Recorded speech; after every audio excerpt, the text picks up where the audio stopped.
Assalamualaikum warahmatullahi wabarakatuh. Perkenalkan, nama saya Al-Amin Bangkuta, Prode Pendidikan Agama Islam, semester 5. Di sini saya akan memaparkan PowerPoint saya yang berjudul Administrasi Standar Isi.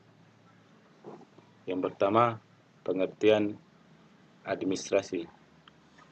Administrasi diartikan sebagai aktivitas kerjasama oleh sekelompok orang yang didasarkan pada pembagian kerja sesuai yang telah ditentukan dalam struktur dilakukan untuk mencapai tujuan bersama efektif dan efisien. Jadi, di dalam administrasi, kerjasama tim itu harus sehingga bisa mencapai tujuan yang telah disepakati agar bisa efektif dan efisien. Yang kedua, pengertian standar isi. Standar isi adalah kriteria yang mencakup ruang lingkup, materi, dan tingkat kompetensi yang digunakan untuk mencapai standar kompetensi kelulusan yang telah ditetapkan ke jenjang pendidikan tertentu. Adapun standar kompetensi kelulusan yang dirumuskan meliputi sikap dan keterampilan. Jadi, untuk mencapai kelulusan, standar kompetensi kelulusan harus mempunyai pengetahuan dan keterampilan sehingga bisa melanjutkan ke jenjang pendidikan yang lebih atas. Yang kedua, ruang lingkup standar isi yang meliputi yang pertama lingkup materi minimal, yaitu harus menguasai materi sehingga bisa mendapatkan kelulusan yang lebih atas ataupun bisa menambah wawasan. Yang B, tingkat kompetensi minimal. Jadi, tingkat kompetensi itu harus dimiliki sehingga mencapai kompetensi yang jenjang jenis pendidikan tertentu. Yang berikutnya, standar isi tersebut memuat kerangka dasar. Yang B, struktur kurikulum. C, beban belajar. E, kalender pendidikan. Jadi setiap standar itu harus mempunyai kerangka dasar. Yang kedua itu struktur harus mempunyai struktur dalam ruang lingkup tadi. Yang E, kalender pendidikan harus mempunyai kalender pendidikan sehingga apa yang kita kerja itu tidak bertabrakan nanti. Yang B, tujuan standar isi.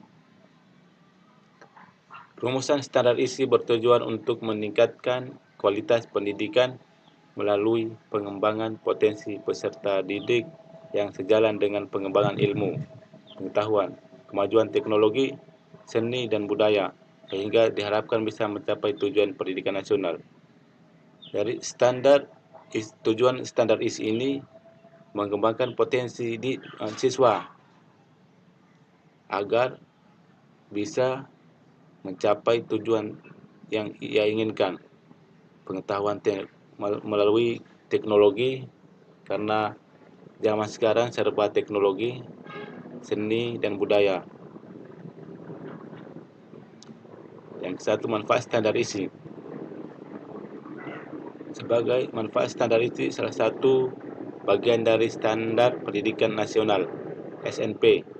Manfaat standar isi adalah memudahkan pengembangan kurikulum untuk merumuskan kurikulum yang sesuai di tiap jenjang pendidikan. Jadi, manfaat standar isi ini untuk memudahkan peserta didik itu melanjutkan pendidikannya yang lebih atas lagi, sehingga mendapatkan hadiah ataupun bisa mendapatkan beasiswa dan sebagainya. Tingkat kompetensi.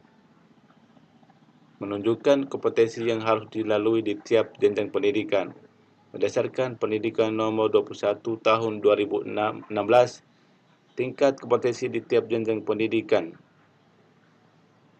Jadi di tingkat SD ataupun SMP ataupun MA harus mempunyai kompetensi sehingga bisa melanjutkan ke jenjang yang lebih tinggi lagi.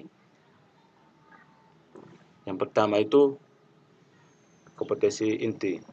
Kompetensi ini adalah kompetensi yang bersifat generik dan terdiri dari 4 dimensi yang menjadi representasi 4 sikap, yaitu sikap spiritual, sosial, pengetahuan, dan keterampilan. Jadi, siswa itu harus memiliki 4 yang tadi 4 sikap ini, yaitu spiritual, semangat dalam belajar, sosial, bagaimana dia bersosial dengan masyarakat, pengetahuan juga harus memadai, dan keterampilan itu sangat perlu. Yang C, kegiatan yang termasuk standar isi. Yang pertama, melakukan pengembangan kurikulum sesuai ketentuan SNP. Jadi, setiap guru ataupun siswa harus melakukan pengembangan kurikulum sesuai SNP tadi. Yang kedua, menyusun kalender pendidikan beserta beban belajar. Jadi, di dalam standar isi ini harus mempunyai kalender pendidikan agar bisa membuat suatu kegiatan tidak bertabrakan dengan kegiatan lain. Yang ketiga, membuat sistem penilaian di setiap mata pembelajaran. Jadi setiap guru harus menilai setiap mahasiswanya. Setiap belajar itu guru harus menilai siswanya sehingga pas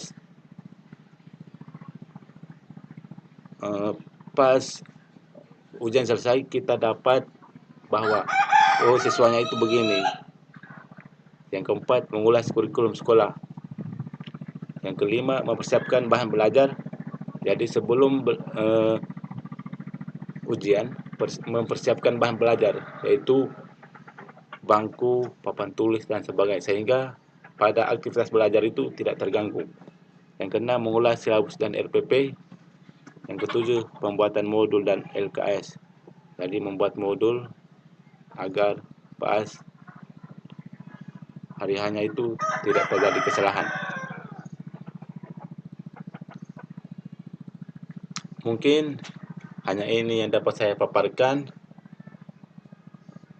Ini hanya PowerPoint, jadi hanya ini saya dapat sampaikan. Kurang dan lebihnya saya mohon maaf. Billahi taufiq wal hidayah. Wassalamualaikum warahmatullahi wabarakatuh.